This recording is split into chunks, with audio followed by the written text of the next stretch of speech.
Hola, buenas tardes. Recibo un afectuoso saludo a esta tercera clase del curso Discípulos, una iniciativa que busca llevarte enseñanza bíblica progresiva para que tú al recibirla y ponerla en práctica puedas irte adentrando en todas las posibilidades que el reino de los cielos ofrece. Si tú no pudiste conectarte a la clase anterior, te voy a dejar la liga aquí en los comentarios. En esa clase anterior revisamos todas las implicaciones que van de la mano de ser un discípulo. ¿Por qué la necesidad de desarrollar un discipulado para madurar y crecer en el conocimiento de Dios? ¿Por qué la necesidad de pasar de una fe pasiva a una fe activa para ser partícipe de toda la obra del reino de los cielos? Y también compartimos algunos elementos, tips, para que todo buen discípulo se desarrolle a plenitud. En esta ocasión vamos a desarrollar un tema por demás apasionante, es el tema de la salvación. Es un tema fundamental, ya que por medio de él, por medio de la aplicación de él en nuestras vidas, podemos entonces entrar en la herencia de Dios para sus hijos, en sus pactos, en sus promesas, en la bendición que él tiene para nosotros a plenitud.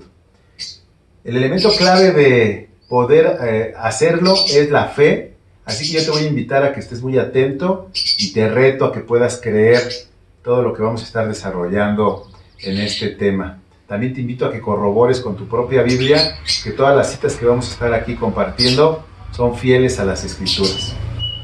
Antes de iniciar, quiero pedirte que me acompañes a orar y poderle pedir ayuda a Dios en este momento. Señor, entregamos en este momento delante de ti esta clase, Dios, rogándote que nos ayudes, tanto lo que se vaya a hablar como lo que se vaya a recibir, que tú lo respaldes, Dios, para que pueda dar fruto abundante y pueda cumplir el propósito por lo cual tú has enviado tu palabra, Dios. Quita toda distracción y ayúdanos, mi Dios, para hablar lo que conviene, lo que edifica. Señor, rogamos a tu ayuda porque sabemos que solo en ella es que podemos avanzar y conocer más de ti. Te lo rogamos en el nombre de Jesús. Amén. Pues bien, hoy, como te comentaba, vamos a estar desarrollando y identificando los elementos de la salvación. Para empezar, hay que dejar claro qué significa la salvación. Cuando nosotros nos encontramos con el término de salvación en las Escrituras, esta tiene varias acepciones. Entre ellas, hablamos de un rescate, hablamos de seguridad, hablamos de salud, liberación, libertad, y de ello se deriva restauración, sanidad, orden, corrección. Todo ello en los diferentes ámbitos de nuestra vida, tanto en lo físico como en lo emocional, en nuestra alma y también en lo espiritual.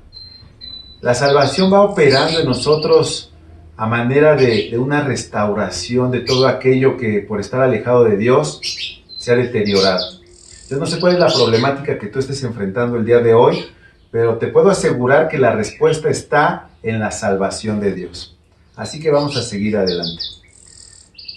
El punto número 2 que hoy quiero desarrollar contigo son los fundamentos, los elementos fundamentales de la salvación. Para empezar, el elemento primordial, la piedra angular de la salvación, es el sacrificio de Cristo. Hay que entender que este sacrificio es la máxima expresión del amor de Dios para nosotros los hombres. Podemos verlo esto en Juan 3:16, donde dice que Dios amó tanto al mundo que dio a su Hijo unigénito para que todo aquel que crea en Él no se pierda, sino que tenga vida eterna. En este pasaje podemos ver cómo el amor de Dios es un amor activo que lo llevó a actuar en consecuencia a ese amor, y es por ese motivo que Jesucristo vino a la tierra y se entregó por completo. Se entregó hasta lo sumo para poderte rescatar, para poderme rescatar. Romanos 5:8 dice que mas Dios muestra su amor con nosotros en que siendo aún pecadores Cristo murió por nosotros. El amor de Dios no se limita a palabras, pensamientos, emociones o buenas intenciones, sino que Dios muestra su amor, ejecuta su amor. Y esa ejecución toma plenitud en la muerte, en el sacrificio perfecto de Jesucristo. A continuación vamos a ver por qué debió haber sido de esa forma. Y ahí entramos en el segundo elemento fundamental de la salvación de Dios para los hombres, que es la sangre de Cristo derramada en la cruz. Apocalipsis 1:5 dice, hablando de Jesucristo, el testigo fiel, el primogénito de los muertos y el soberano de los reyes de la tierra, al que nos amó y nos lavó de nuestros pecados con su sangre. De acuerdo a las Escrituras, los pecados son limpiados con sangre. Dice la palabra de Dios que no hay remisión de pecados si no hay derramamiento de sangre. Y es por eso que podemos ver en el desarrollo de las Escrituras cómo en la antigüedad, para poder cubrir los pecados, se hacían sacrificios de animales. Pues bien, el sacrificio perfecto de Jesucristo es aquel que no solamente cubre el pecado, sino que lo quita a los ojos de Dios. Y es por eso que su sangre preciosa es la que nos rescata de una vida de pecado. Y nos hace limpios, justos y santos de frente a los ojos de Dios. Es por eso el motivo de que Jesucristo fuera sacrificado y por lo cual su sangre fuera derramada. Otro de los elementos que hay que entender en estos fundamentos de la salvación de Dios para los hombres es que todo esto fue por gracia. Cuando hablamos de gracia hablamos de un don, de un regalo inmerecido. Dios nos salva no porque nosotros lo mereciéramos, no porque hayamos hecho algo que mereciera ese sacrificio, esa obra, sino que la gracia nos habla de un amor perfecto que solamente se da en el corazón de Dios, un amor que lo llevó a hacer algo incluso cuando no lo merecíamos. Nosotros en nuestros pecados estábamos ya en esclavitud y alejados de Dios, y sin embargo Él en su misericordia y en su amor inagotable, es que llevó a cabo el acto de salvación para nuestras vidas. No hay nada que podamos nosotros hacer para merecer esa salvación. En eso se encierra en el concepto de la gracia. La gracia nos habla de un amor puro por medio del cual Dios nos ha salvado. Y Efesios 2:8 dice lo siguiente: porque por gracia ustedes han sido salvados mediante la fe. Esto no procede de ustedes, sino que es el regalo de Dios, no por obras para que nadie se jacte. Nosotros recibimos ese regalo de Dios, esa salvación, solamente por la llave de la fe, solamente porque podemos creer y al creerle le recibimos. Y es por eso que este es uno de los temas más extraordinarios, porque nos hablan de la pureza, del amor de Dios, del valor que tenemos a sus ojos. Porque bien Él pudo habernos dejado vivir en una ignorancia o alejados de Él, pero sin embargo, Él nos acerca a su corazón por medio del sacrificio de Cristo, y la sangre derramada en la cruz nos limpia de todo pecado. Ahora bien, ¿de qué somos salvados? ¿De qué somos salvados? Ya hablamos de algunos elementos fundamentales de la salvación de Dios para los hombres, pero necesitamos desarrollar de qué somos salvados. Bueno, pues, por un lado somos salvados de una vida vacía y en pecado. Efesios 2:1 nos dice que Él nos dio vida a nosotros cuando estábamos muertos en nuestros delitos y en nuestros pecados.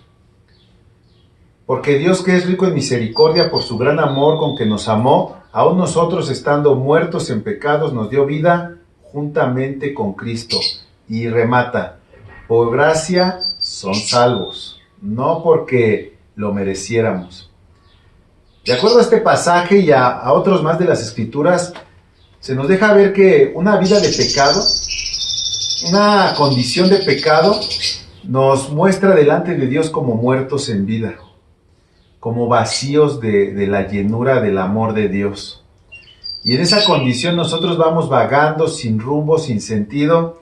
En ese sentido nosotros es que damos fruto con respecto a ese vacío y a ese pecado que se manifiesta en nosotros, en todo lo que somos y en todo lo que hacemos.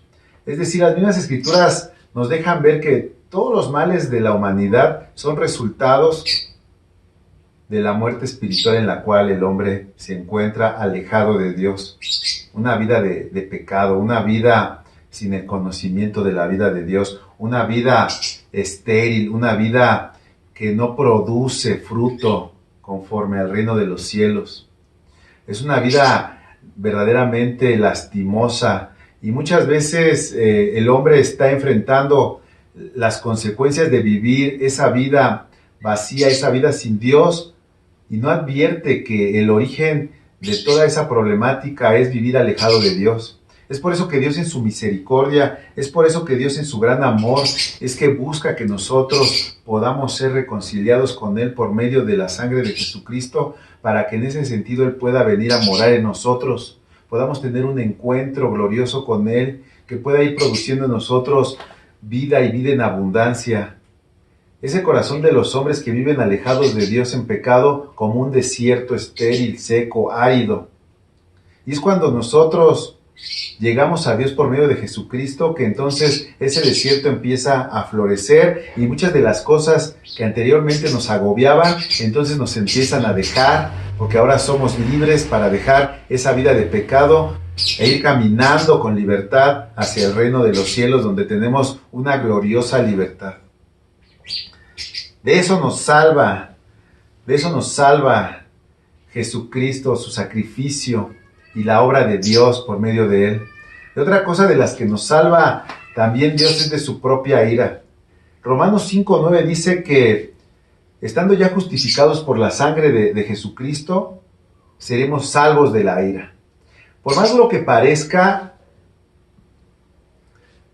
de frente al pecado Dios está airado. Y esto es como un círculo vicioso, porque el pecador atrae la ira de Dios y la ira de Dios en el hombre lo lleva a hacer más pecado. Es un círculo del cual solamente Jesucristo y su obra en la cruz nos puede sacar. Y entonces nos puede encaminar en una vida con propósito, una vida que da fruto. También dice Romanos 1:18 que ciertamente la ira de Dios viene revelándose desde el cielo contra toda impiedad e injusticia de los seres humanos que con su maldad obstruyen la verdad. Hay que dejarlo claro.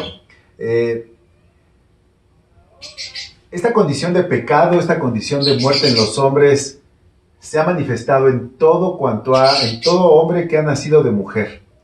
Ninguno de nosotros hemos escapado de esta condición. A esto se le conoce como la naturaleza caída del hombre.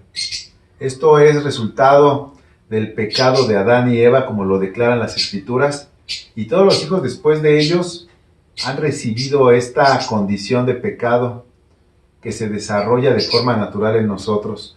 Y cuando he podido desarrollar este tema, yo explico que es fácil entender cómo el pecado se da de forma natural en los hombres, y por eso entendemos que es más fácil mentir que decir la verdad, es más fácil robar que ser honestos, es más fácil ser infiel que ser fiel. Vaya que todas las cosas buenas a los ojos de Dios no se dan de forma natural en nosotros. Antes bien, todo el pecado se da de forma natural, todo lo que nos lleva a los vicios, a la perversión, a la mentira, al engaño, es algo que está latente en nosotros, y cuando nos descuidamos ya estamos obrando con respecto a esa maldad. Y eso, de acuerdo a las Escrituras, acarrea la ira de Dios hacia nosotros. Es por eso que también Él nos salva de esa ira. Hay que entender que Dios es un Dios justo y es un Dios santo. Y Él no tolera el pecado. Él ha establecido algunas leyes espirituales mediante las cuales nos deja claro que el pecado conlleva juicio, conlleva ira. Y esa ira también es la que ha metido a muchas personas en una corriente de maldición de la cual no encuentra salida. Es por eso que Dios está extendiendo su mano de continuo y da la salida por medio de la obra de Jesucristo. Y lo que Él nos pide al respecto es que podamos creer que ese sacrificio perfecto y la sangre derramada mediante ese sacrificio es tan eficiente hoy en día como lo fue hace más de 2000 años, para que por medio de esa fe entonces la plenitud de la salvación, la plenitud de su amor pueda tomar lugar en nuestras personas y nos pueda llevar a una vida diferente, a una vida de bendición, a una vida de promesas, a una vida de fortaleza, a una vida mediante la cual Él nos va guiando en el día a día. Pues bien, a continuación vamos a desarrollar el proceso de la salvación que las Escrituras señalan. Por un lado, es necesario creer en Jesús. Es necesario creer en Jesús. Juan 3, 15 al 18, te dejo solamente allí la referencia al pasaje. Dice que todo aquel que en Jesucristo crea tendrá vida. No hay forma de que el sacrificio y la obra de Jesucristo en la cruz tome acción, lugar en nosotros si nosotros no podemos creer en ello. Es por medio de la fe en la obra de Dios, por medio de Jesucristo, que nosotros somos pasados de vida, de muerte a vida. También dice este pasaje que no hay condenación. En el 3:18 dice que no hay condenación para todo el que cree en Él. Pero todo el que no cree en Él ya ha sido condenado por no haber creído en el único Hijo de Dios. Este pasaje nos deja ver que sin Cristo nosotros ya estábamos condenados. Sin Cristo nosotros ya estábamos dramáticamente destinados a una condición alejada de Dios, sin solución alguna. Pero que es por medio de creer en la obra de Jesucristo que entonces nosotros podemos pasar de muerte a vida. Podemos pasar de una vida alejada de Dios a una cercanía, y el elemento clave para ello es la fe. No solamente es creer por creer, sino creer que Jesucristo, sin pecado, fue muerto en una cruz, que su sangre es tan eficaz hoy en día como lo fue hace más de 2000 años, y que por medio de esa sangre yo soy reconciliado de frente a Dios. Y no solo eso, también las Escrituras nos invitan a creer que Jesucristo resucitó. Hay que entender que las Escrituras señalan que Jesucristo resucitó al tercer día porque la muerte no encontró argumento legal para retenerlo, ya que en él no había pecado. Y la muerte solamente se enseñorea sobre aquellas personas que por su pecado le dan argumentos legales para retenerlas, para obrar en ellos, para sembrar en ellos esa semilla de muerte que va dando fruto de mal en todo lo que el hombre realiza. Sin embargo, en Jesucristo no había maldad. Y cuando Él nos limpia de maldad, entonces también nosotros podemos confiar que así como Él resucitó, un día Él nos resucitará para tener vida eterna con Él. Otro de los elementos también que se requieren para poder entrar de lleno a la salvación es el arrepentimiento. Te dejo ahí el pasaje en Hechos 3:19. Te voy a ir retando a que tú lo vayas buscando en tu propia Biblia. Yo te lo voy a leer. Dice que Hechos 3:19 dice que, por tanto, para que sean borrados tus pecados, arrepiéntete y vuélvete a Dios, a fin de que vengan tiempos de descanso de parte del Señor. Mira, la condición de falta de paz de muchas personas es por motivo de su pecado, es por motivo de su maldad, es por motivo de tantos errores que se van cometiendo en el transcurso de la vida. A veces son tantos que nos agobian, que nos meten en una depresión. A algunas personas los han llevado incluso al suicidio, porque no encuentran salida de tantos problemas en los cuales el hombre se encuentra involucrado por la falta de conocimiento de Dios, porque su naturaleza pecaminosa los lleva a una y otra forma de pecado que va produciendo en ellos cada vez un mayor deterioro. Cuando nosotros podemos creer en Jesucristo y reconocemos nuestra maldad de frente a Él, de frente al Padre, y confesamos ese pecado de haber vivido nuestra vida a nuestra propia manera, es entonces que Él extiende su mano y nos da paz, nos perdona. Él es fiel, Él es misericordioso. y Él está dispuesto a perdonar a todo aquel que con un corazón humilde reconoce su maldad y pide perdón. Hay que recordar que Dios es misericordioso y está esperando que mientras tú vivas puedas ponerte a cuentas con Él para que entonces tus pecados sean borrados, como lo dice este pasaje, y vengan entonces tiempos de refrigerio, tiempos de paz a tu vida. Yo te puedo asegurar que esa es la condición más hermosa que todo hombre puede recibir en la tierra, saber que sus pecados han sido borrados de frente a Dios. Las Escrituras señalan que desde la antigüedad los hombres se preguntaban cómo un hombre pecador, cómo un hombre con maldad puede reconciliarse de frente a un Dios santo. ¿Cómo puede realizarse eso? ¿Cómo puede lograrse eso? Entendiendo que Dios es un Dios santo y que aborrece el pecado, que entre Dios y la maldad, que entre la santidad de Dios y el pecado de los hombres no hay compatibilidad. De hecho, muchas de las religiones y movimientos espirituales que se desarrollan en la humanidad tienen ese fin de conectar con la persona de Dios para poder tener armonía, para poder tener paz, para poder tener una reconciliación. Pero yo te tengo una noticia. La palabra de Dios nos deja ver claramente que la única forma por medio de la cual nosotros tenemos paz delante de Dios es por medio de la obra de Jesucristo, por medio de quien dijo ser el camino, la verdad y la vida.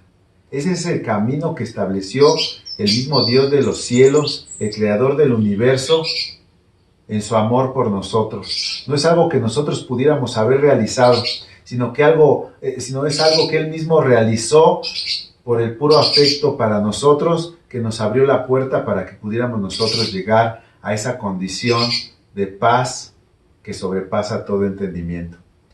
Pues bien, como ya lo pudimos ver, el arrepentimiento va de la mano con la confesión del pecado y el pedir perdón. Y así encontramos en 1 de Juan 1, 9 al 10, que si afirmamos que no tenemos pecado, lo único que hacemos es engañarnos a nosotros mismos y no vivimos en la verdad. Pero si confesamos nuestros pecados a Dios, Él es fiel y justo para perdonarnos nuestros pecados y limpiarnos de toda maldad. Si afirmamos que no hemos pecado, llamamos a Dios mentiroso y demostramos que no hay lugar para su palabra en nuestro corazón. Cuando nosotros llegamos a la palabra de Dios y empezamos a escudriñarla y a tener una exposición constante a ella, podemos entonces exponernos a la persona de Dios. Y una de las cosas que más resaltan es su santidad, es su pureza. Y de frente a esa santidad y a esa pureza es que se hace claro y manifiesta la maldad que hay en nosotros. Se hace clara y manifiesta la inmundicia del hombre. Se hace clara y manifiesta la vileza del corazón de los hombres. Y no estoy hablando de alguien más, sino de la vileza personal. Conforme más nos acercamos a las Escrituras, entonces reconocemos que el hombre vive en pecado, que vivo en pecado, que mi condición es inclinada hacia lo malo y no hacia lo bueno. Pero entonces ahí viene a mi mente y a mi corazón la posibilidad que Dios me da por medio de Jesucristo, por medio del arrepentimiento, por medio de confesarle a Él de forma directa mis pecados, ya que entiendo entonces que Él es fiel y justo para perdonarme y limpiarme de toda maldad. Y cuando yo voy a Él y me postro, y cuando yo a Él le derramo mi corazón y le clamo a su misericordia, entonces puedo ver claramente cómo Él me perdona. Y en ese arrepentimiento yo me decido a cambiar la forma en que he caminado y no volver a cometer ese pecado. Y ciertamente me vuelvo a equivocar, pero Dios está allí para poderme levantar nuevamente. Y voy viendo cómo pecados que antes eran persistentes en mi vida, cada día se van diluyendo porque el poder del Espíritu Santo que obra en mí, la ayuda de Dios en mi persona, me va ayudando a ir perfeccionando aquello que humanamente para mí era imposible. Esta es la ayuda de Dios por medio de la fe, por medio del arrepentimiento, por medio de confesarle de continuo mis pecados y pedirle perdón.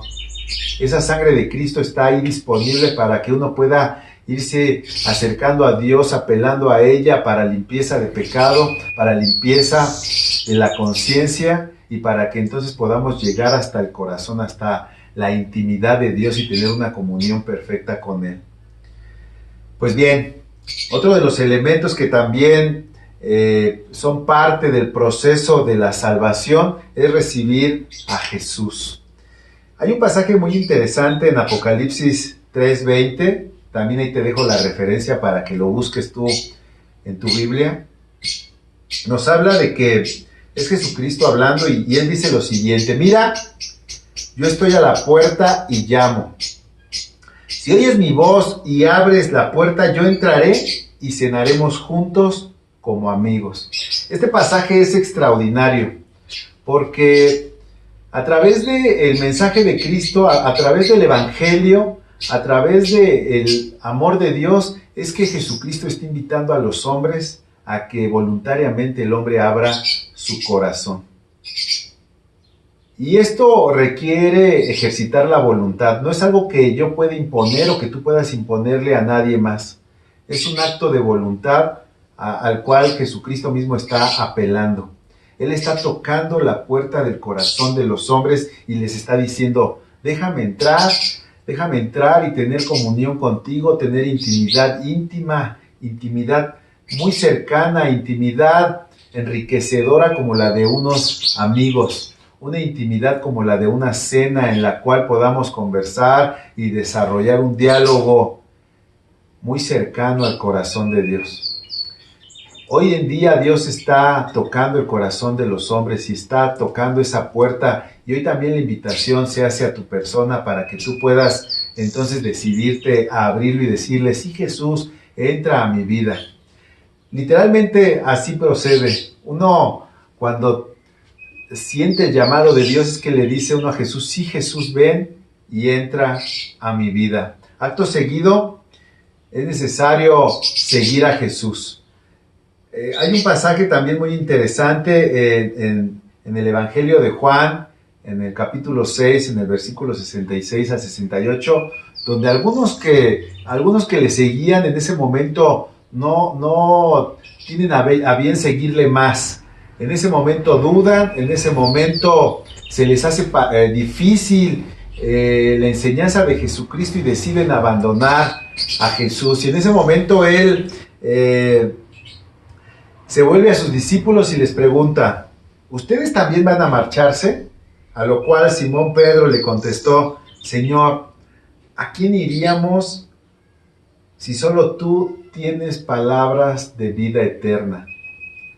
Estos discípulos habían entendido que no había otra forma de conectar con la plenitud del reino de los cielos sino siguiendo a Jesucristo. A algunos les estorbó la duda, la incredulidad, y estos optaron por dejar a Jesucristo. Sin embargo, estos 12 decidieron permanecer con Jesucristo porque habían entendido que solamente allí, en Él, encontrarían una fuente de vida, palabras de vida y todo aquello que verdaderamente nutre el alma.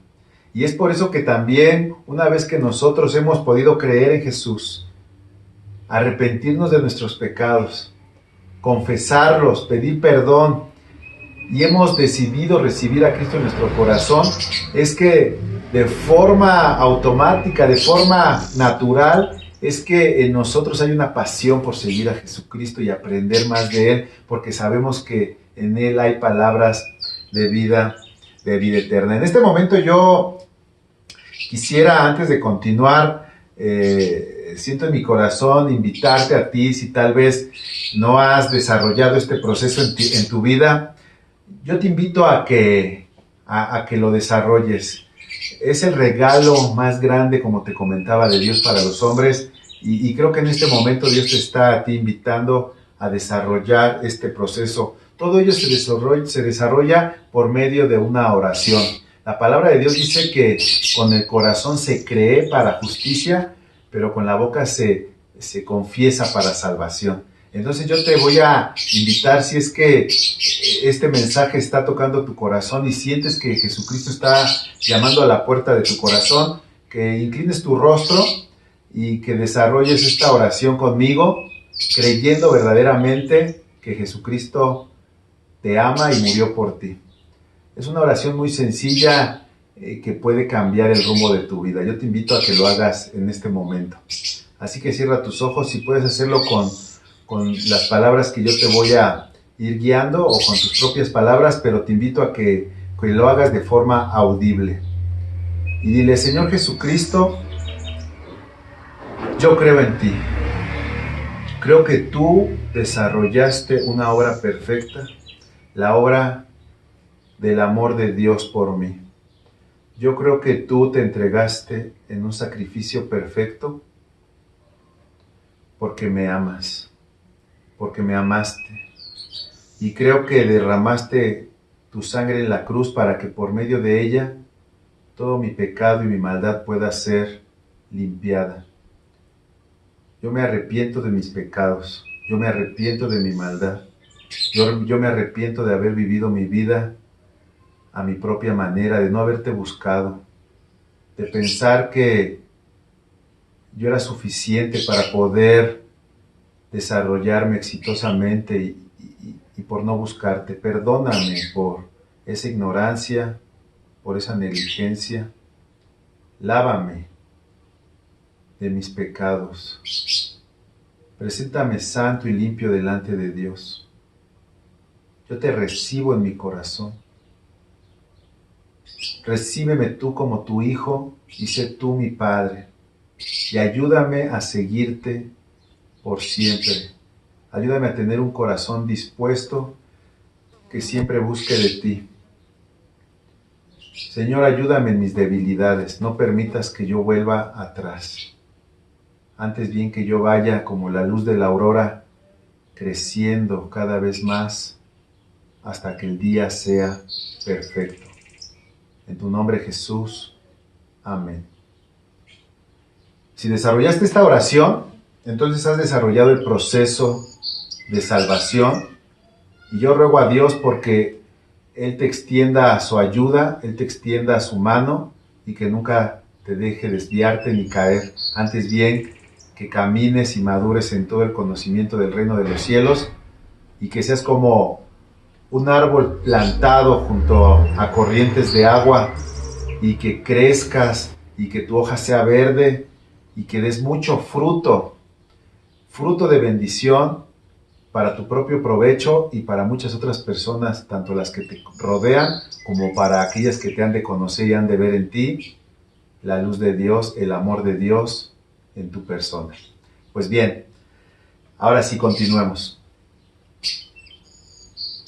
¿Cuáles son los resultados de la salvación? Si tú has hecho esta oración, las Escrituras declaran que has recibido al Espíritu Santo. Efesios 1:13 dice que en Él también ustedes, cuando oyeron el mensaje de la verdad, el Evangelio que les trajo a la salvación, y lo creyeron, fueron marcados con el sello que es el Espíritu Santo prometido. Las Escrituras declaran que el sello que viene a tu persona por haber creído y haber confesado que Jesucristo es el Señor, es el Espíritu Santo en tu corazón. Y esto es lo que marca la diferencia entre alguien que ha creído y alguien que simplemente es un espectador lejano. Si tú lo has creído y lo has confesado con todo tu ser, con tu voluntad, entonces Dios promete darte a su propio Espíritu y ahí inicia la restauración de todas las cosas. Ahí inicia la restauración de la relación íntima con Dios, una relación mediante la cual Él te irá guiando en todo cuanto es respecto al reino de los cielos, en cuanto a su voluntad, en cuanto a sus propósitos, en cuanto a su dirección. Él te irá guiando en todo, porque ya es ahora el Espíritu Santo en tu persona la que te va a ir transformando, y no será solamente tu fuerza, sino el poder que proviene del Espíritu Santo, el cual irá transformándote y cambiándote de aquí hasta que Jesucristo te llame a su gloria.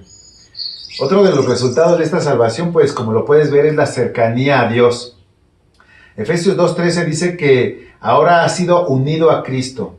Antes estabas muy lejos de Dios, pero ahora has sido acercado a Él por medio de la sangre de Cristo. Fíjate qué cosa tan hermosa. Nosotros vivíamos alejados en una condición de pecado, nosotros vivíamos ajenos a la mente, al corazón de Dios. Tal vez habíamos escuchado de Él, tal vez habíamos oído de Él de forma lejana, como algo muy interesante, pero ahora por medio de la fe y por medio de la sangre de Cristo, nosotros somos unidos a Cristo Jesús. Es el Espíritu Santo, el mismo Espíritu que levantó a Jesucristo de entre los muertos, el Espíritu de Jesús, el cual viene ahora a tu corazón y se desarrollará a partir de ello una comunión perfecta. Otro de los resultados de la salvación, pues también ya lo habíamos dejado ver, es la justificación y paz. Cuando hablamos de justificación en las Escrituras, hablamos del hecho de haber sido hecho justo delante de los ojos de Dios. Es decir, éramos culpables de pecados, pero por medio de la sangre de Cristo ahora somos justificados. Somos hechos justos a sus ojos. Hay algo interesante en las Escrituras y dice que nos deja ver las Escrituras que ahora a todo aquel que ha confesado a Jesucristo como Señor y Salvador, es entonces que nosotros pasamos a estar escondidos en Cristo. Y cuando Dios nos ve, no ve nuestra maldad, no ve nuestra condición de hombres, sino ve a Cristo en nosotros. Cristo es el que nos santifica, Cristo es el que nos justifica, Cristo es el que nos hace aceptos delante de Dios. Es Cristo en nosotros quien nos hace un olor fragante a los ojos de Dios. Fíjate lo que dice Romanos 5:1. Por lo tanto, ya que fuimos declarados justos a los ojos de Dios por medio de la fe, ahora tenemos paz con Dios gracias a lo que Jesucristo, nuestro Señor, hizo por nosotros. Esa obra de Jesucristo es la que nos da una cobertura, la cual es grata delante de los ojos de Dios, y de esa forma nosotros somos gratos a los ojos de Dios. Esto, yo no sé tú, pero es extraordinario, es increíble. Yo glorifico a Dios porque esto me da paz y ahora sé a quién le pertenezco porque Él me compró por precio de sangre y ahí, en esa intimidad, en su presencia, yo quiero estar por la eternidad. Ya para terminar, quiero también abordar las responsabilidades que adquirimos de frente a esta salvación tan grande. Encontramos la carta de Pablo a los Filipenses en el capítulo 2:12, donde él dice: así que, mis queridos hermanos, ahí me quiero detener. Cabe resaltar que los hermanos de la fe son aquellos que han podido creer y confesar que Jesucristo es el Señor, que Él sin pecado fue sacrificado y que su sangre nos limpia de toda maldad, por medio de la cual nos reconciliamos de frente a Dios. Todos aquellos alrededor del mundo que han declarado esto en sus propias vidas es que pasan a ser la familia de Dios. Y es así que son nuestros hermanos. Así lo está declarando Pablo a los filipenses, este grupo de hermanos, a los cuales les dice que así como han obedecido siempre, no solo en su presencia, sino mucho más ahora en su ausencia, les pide que lleven a cabo su salvación con temor y temblor. Esto es muy interesante porque si bien estas personas ya han entrado en la herencia de Dios, ahora Pablo les pide que lleven a cabo esta salvación con temor y temblor. Esto significa que una vez salvo, se debe de cuidar la forma en que nos conducimos de frente a Dios, entendiendo nuevamente todo lo que hemos desarrollado en este tema, que la naturaleza del hombre es tendiente al pecado, que el amor de Dios es tan grande que no se quedó en palabras, sino que se ejecutó una obra de rescate por nosotros, que la sangre de Cristo es eficaz para limpiar todo pecado y que por medio de ella podemos nosotros llegar hasta el lugar más íntimo de Dios, al lugar santísimo. Que nosotros tenemos una herencia, la herencia de los hijos de Dios, y que como tal debemos de comportarnos, de dar testimonio, como tal debemos de estar buscando de continuo crecer y desarrollar todas las virtudes que Jesucristo espera de nosotros, las virtudes que Él mismo nos ha dejado establecidas en las Escrituras y que dan forma a su persona. Templanza, paciencia, amor, esperanza, paz, y que eventualmente nosotros vayamos dejando atrás, muy atrás, esa vida de pecado que en algún momento nos caracterizó y que incluso nos esclavizó. Es todo un proceso al cual nosotros debemos de responder de forma responsable, día tras día, sin olvidar que si nos descuidamos podemos deslizarnos. Es una responsabilidad que brota de un corazón agradecido, de entender que hemos recibido la gracia de Dios, el regalo más grande que cualquier hombre en la tierra pudo haber recibido. Es la gratitud más pura de frente a Dios, el cuidar de esta salvación tan grande. Yo espero que a través de esta clase tú hayas recibido elementos que te afirmen en la fe, que te afirmen en la salvación, y si no habías tú desarrollado el proceso de salvación, yo te felicito. Incluso las Escrituras señalan que cuando alguien se arrepiente de sus pecados y recibe a Jesucristo como Señor y Salvación y Señor y Salvador, y pasa de muerte a vida, entonces hay fiesta en los cielos. Los mismos ángeles del cielo se alegran por esta situación. Así que yo te felicito y te exhorto a que continúes este proceso de salvación por medio de un compromiso que te lleve a conocer cada día más de la mente y de la voluntad de Dios. Cuídate mucho, gracias por tu atención y nos vemos en la próxima entrega. Hasta la próxima.